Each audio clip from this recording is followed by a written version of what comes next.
राधे राधे। मैं आर्यल मौर्य कक्षा था हिंदी विषय के अंतर्गत पढ़ाई जाने वाले पुस्तक महान व्यक्तित्व में आप सभी का स्वागत है। और आपको ये बता दें, इस पुस्तक से संदर्भ संग व्याख्या पूछा नहीं जाता है। इसमें पाठ का पहले सारांश मैं बताऊंगा, फिर उसके बाद प्रश्न अभ्यास कराऊंगा। चलिए शुरू करते हैं। आपको थोड़ा सा उसके पूर्व बता दें कि इस पाठ के पेज में सेटिंग में कुछ थोड़ा सा मिस्टेक हुआ है। इसके पेज कुछ उल्टे क्रम में नत्थी हो गए हैं। आप देख रहे हैं ये पेज जो है, आप 29 देख रहे हैं, ये पेज 29 है। इसके पहले पेज जो है ये 31 आ गया है। और फिर आप इसको, इस पेज 31 को आप पढ़िएगा, यानी पेज 30 के बाद।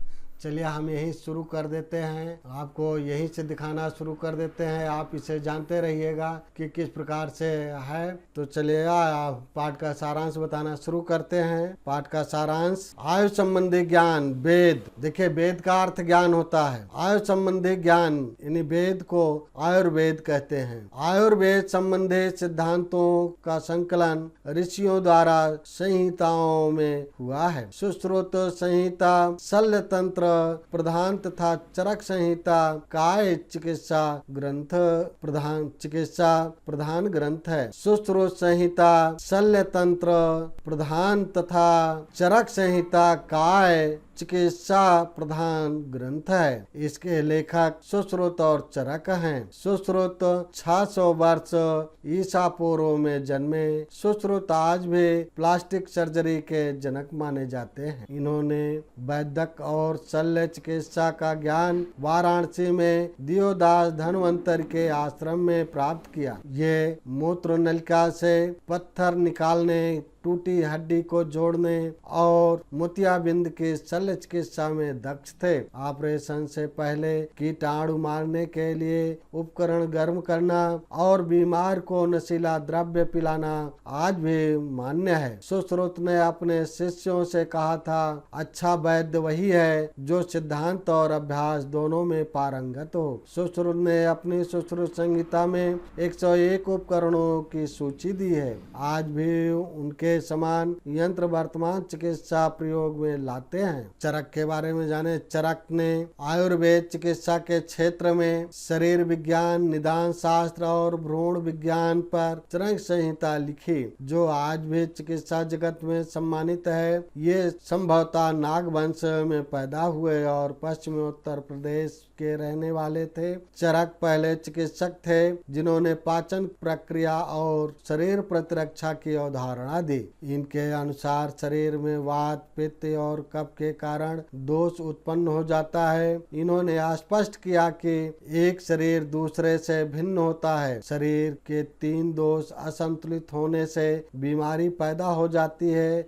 इन दोषों के संतुलन के लिए इन्होंने दवाइयां बनाई। चरक को शरीर में की जीवाणुओं की उपस्थिति का ज्ञान था। चरक ने आनुवांशिकी के संबंध में मान्यता दी कि बच्चों में आनुवांशिकी दोष जैसे अंधेपन, लंगड़ेपन जैसे विकलांगता माता पिता की कमी के कारण नहीं, बल्कि डिम्बाणु या शुक्राणु के त्रुटि के कारण होती है। यह मान्यता आज भी मान्य है। चरक ने दांतों सहित शरीर में 360 हड्डियों का होना बताया। इन्होंने शरीर रचना और भिन्न अंगों का अध्ययन किया और धमनियों में विकार आना बीमारी का कारण बताया। अब हम लोग प्रश्न अभ्यास करेंगे। प्रश्न अभ्यास। निम्नलिखित प्रश्नों के उत्तर लिखिए। नंबर 1, सुश्रुत ने पीड़ित यात्री की किस प्रकार चिकित्सा की? तो इसका उत्तर हो जाएगा, सुश्रुत ने पीड़ित यात्री की चिकित्सा निम्न प्रकार की। पीड़ित यात्री को साफ सुथरे कमरे में ले गए और दवा मिला पानी मुंह धोने के लिए दिया। फिर उन्होंने एक गिलास में कुछ द्रव्य यात्री को पीने के लिए दिया और शल्य चिकित्सा की तैयारी करने लगे। फिर उन्होंने एक बड़े पत्ता से यात्री की नाक नापी। फिर एक चाकू और चिमटी लेकर के उसे आग के लौ पर गर्म किया।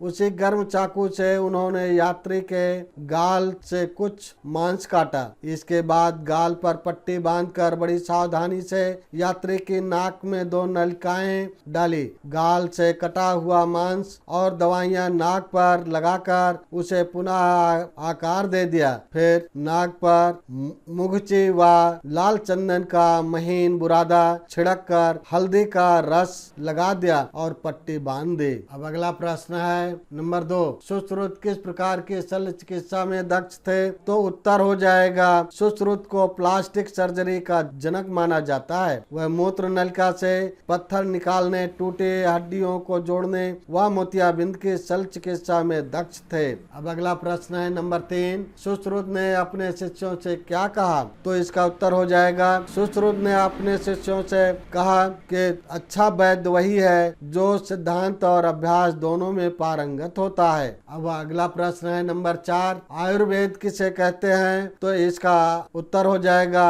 आयु संबंधी ज्ञान यानी वेद को आयुर्वेद कहते हैं। अब नंबर 5, अगला प्रश्न है नंबर 5, देखिए चरक ने आनुवांशिकी के संबंध में क्या मान्यता दी थी? तो इसका उत्तर हो जाएगा देखिए चरक ने आनुवांशिकी के संबंध में यह मान्यता दी थी बच्चों में आनुवांशिक दोष जैसे अंधेपन, लंगड़ेपन जैसे विकलांगता माता पिता की कमी के कारण नहीं बल्कि डिम्बाणु या शुक्राणु की कमी के कारण होती है। और अगला प्रश्न है नंबर 6, सुश्रुत और चरक ने किन ग्रंथों की रचना की?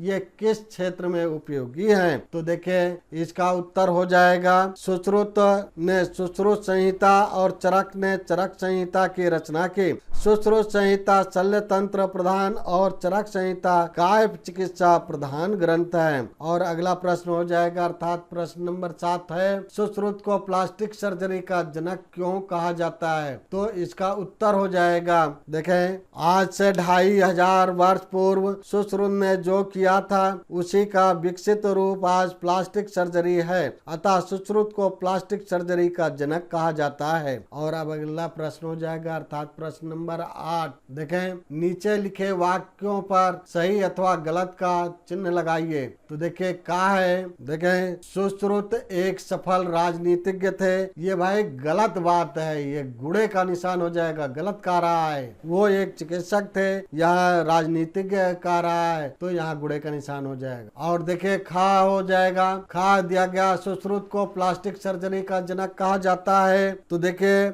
ये सही है तो सही है ही, इस पर सही का निशान लगा लीजिएगा। अब देखिए अगला प्रश्न है गा, चरक को शरीर में जीवाणुओं की उपस्थिति का ज्ञान था। तो देखिए चरक को शरीर में जीवाणुओं की उपस्थिति का ज्ञान था, ये बिल्कुल सही बात है। लेकिन ये यहाँ पर देखिए ये पहले के बुक होने के नाते इसमें गुड़े का निशान जरूर बना दिया गया है, लेकिन ये सत्य है, उनको जीवाणुओं की उपस्थिति का ज्ञान था। यहाँ पर सही का निशान लगाइएगा। अब देखिए घा है, चरक जादू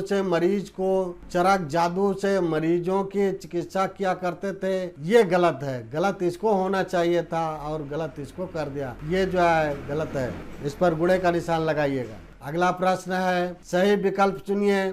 चरक ने शरीर में दांतों सहित हड्डियों की संख्या बताई। तो देखिए चरक ने 400, 300, 365, 360, 380। तो देखिए इसमें यही 360 है उन्होंने बताई थी, हड्डियों दांतों की संख्या सहित उन्होंने यही 360 बताई थी हड्डियों की संख्या। तो इसमें गा सही है। अब अगला प्रश्न हो जाएगा, देखिए अगला प्रश्न लेते हैं। सुश्रुत ने ऑपरेशन के पहले उपकरण को गर्म करने को कहा जिससे कीटाणु समाप्त हो जाएं। ये बात सही है, ये बिल्कुल सही है। देखिए खा है धार तेज हो जाए, गा है उपकरण चमकीला हो जाए, घा है मरीज को कष्ट ना हो। तो इसमें और कोई विकल्प सही नहीं है, केवल का सही है, यानी कीटाणु समाप्त हो जाएं। अब आइए क्वेश्चन नंबर 10 देखते हैं। देखिए क्या है, अगर आपको चिकित्सक बनने का अवसर मिला तो आप किस प्रकार के रोगों का इलाज करना चाहेंगे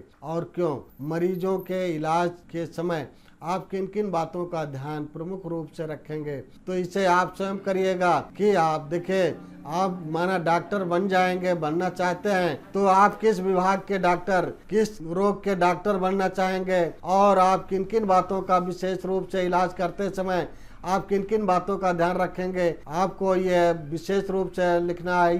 ये प्रश्न आपको ही करना है। तो चलिए आगे अगला प्रश्न देखते हैं। नंबर 11, बड़ों से पता कीजिए निश्चेतक क्या है। देखिए ये निश्चेतक क्या होता है, इसके बारे में हम आप लोगों को बता देते हैं। निश्चेतक जो डॉक्टर मरीज का ऑपरेशन करने के पहले बेहोश करते हैं, वही निश्चेतक है। इस पर आप और अधिक लिखने का प्रयास कर सकते हैं, कोई बात नहीं, लेकिन आप जानते रहें कि निश्चेतक क्या है। निश्चेतक वही है जो डॉक्टर ऑपरेशन करने के पूर्व मरीज को बेहोश करते हैं। और देखिए अगला है प्लास्टिक सर्जरी किसे कहते हैं। प्लास्टिक सर्जरी किसे कहते हैं, इस पर आप अगर पाठ को पढ़ेंगे तो जरूर आपको मिलेगा। अब इसका उत्तर आपके लिए हम छोड़ दे रहे हैं, आप इसे करिएगा। और देखिए क्वेश्चन नंबर 12 है, अपने गुरुजी, माता पिता अथवा बड़े भाई बहन के साथ नजदीकी प्राथमिक स्वास्थ्य केंद्र पर जाइए और पता कीजिए कि चिकित्सक किस प्रकार शल्य क्रिया करते हैं।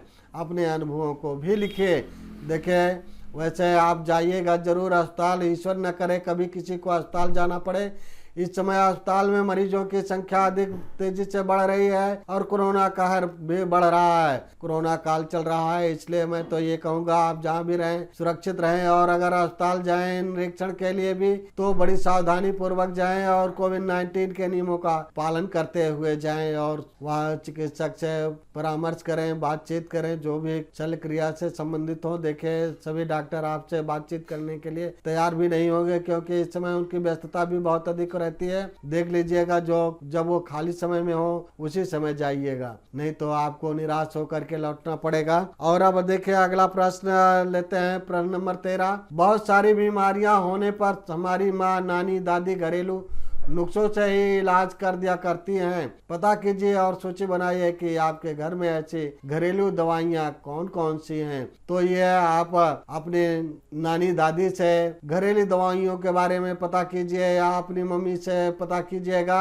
बाकी आपके घर में कौन सी घरेलू दवा है इसे तो आप जान सकते हैं या आपकी दादी नानी और मम्मी जान सकती है। इसके बारे में मैं क्या बता सकता हूँ। इसलिए इस वीडियो में इतना ही। वीडियो को लाइक करें, शेयर करें, चैनल पर अगर नए हैं तो सब्सक्राइब करें। सब्सक्राइब करने के बाद बेल आइकन जरूर प्रेस कर दें। बेल आइकन प्रेस कर देने पर जैसे ही मेरी वीडियो अपलोड होगी उसकी नोटिफिकेशन तुरंत आपके मोबाइल पर पहुंच जाएगी और आप मेरी वीडियो सबसे पहले देख सकेंगे। जय हिंद, जय भारत।